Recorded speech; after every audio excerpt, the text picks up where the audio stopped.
The Israel-Hamas war is inflicting a devastating toll on civilians. Tens of thousands of Palestinians and more than 1,000 Israelis have been killed since October. Among them are journalists. The Committee to Protect Journalists says it's the deadliest conflict for reporters, photographers, and camera operators since the group began tracking casualties in 1992.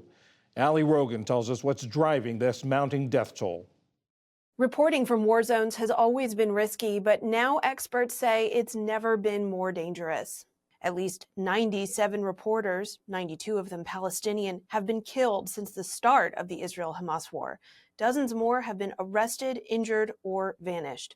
Jody Ginsburg heads the Committee to Protect Journalists. Jody, thank you so much for being here.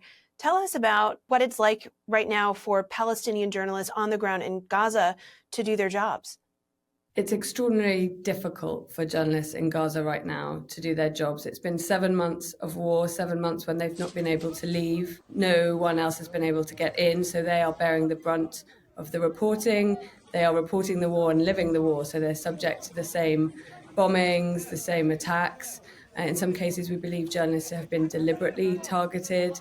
So they're operating in extraordinarily difficult conditions, shortages of food, shortages of fuel. Obviously, equipment is beginning to degrade. So it's becoming harder and harder to report out from Gaza and more dangerous. You mentioned that there is evidence that some of these journalists were deliberately targeted. Tell us a little bit more about that. What do we know? So we know that in at least 3 cases, journalists have been targeted. There's the case of the Reuters journalist Issam Abdullah, who was killed on the border with Lebanon by Israeli fire. And there have been several independent reports that demonstrate it was quite clear that he was a journalist, visible as a journalist. Israel have admitted to targeting 2 journalists traveling in a car, Mustaf Taraya and Hamza Dakhdour. It alleged that they were terrorists, but we've seen absolutely no credible evidence for that. And we believe there are other cases where it's probable that journalists have been deliberately targeted. Of course, this is an active war zone, but at this point, what would CPJ like to see in terms of seeking accountability for journalist deaths at the hands of the Israeli military and Hamas? Well, obviously, we want to see transparent investigations into all of the killings of journalists since the start of October the 7th and any killings of journalists in the region before that.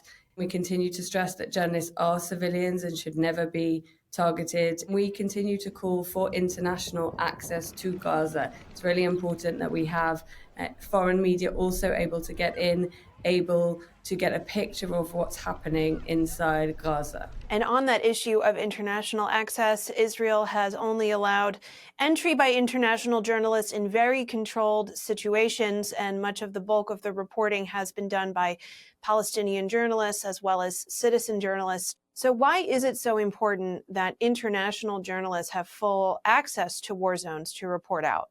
It's really important that we have international media in any war, because that's a way to be able to demonstrate and to verify the information that is being gathered by local reporters. Whenever you have only local reporters in a war setting, it enables one side to claim that perhaps those journalists are unreliable, they're domestic reporters, they might have biases, and having international media from a number of different kinds of organizations allows us to verify and corroborate the material that's being shared by local journalists. The attacks that we've seen on journalists, the repeated communications, blackout, some of the legislation that Israel has introduced, for example, giving it the power to ban foreign media outlets, in which the Prime Minister has already said he would use against outlets like Al Jazeera. All of those speak to an environment in which freedom of the press is curtailed, and that's the actions of a dictatorship, not the actions of a democracy. What measures would you like to see implemented today to protect these journalists better? Well, we've been part for a long time of calls for a humanitarian ceasefire. We think it's very important that equipment be allowed into Gaza so that journalists can replace damaged laptops, damaged equipment. We want to see personal protective equipment, so those flak jackets that you often see with press written across them.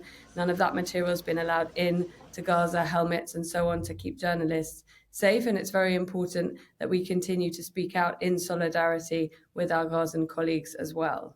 And pulling out the scope a little bit, why is it so important that a free and safe press exist? Well, we always say that truth is the first casualty in war. It's important that we have journalists to provide information so that we, as ordinary citizens, as members of the public, have the information we need to live our everyday lives. All of that information is information that journalists are providing day in, day out, and it's vital for us if we want to live in free and democratic societies. Jody Ginsberg, head of the nonprofit Committee to Protect Journalists, thank you so much. Thank you.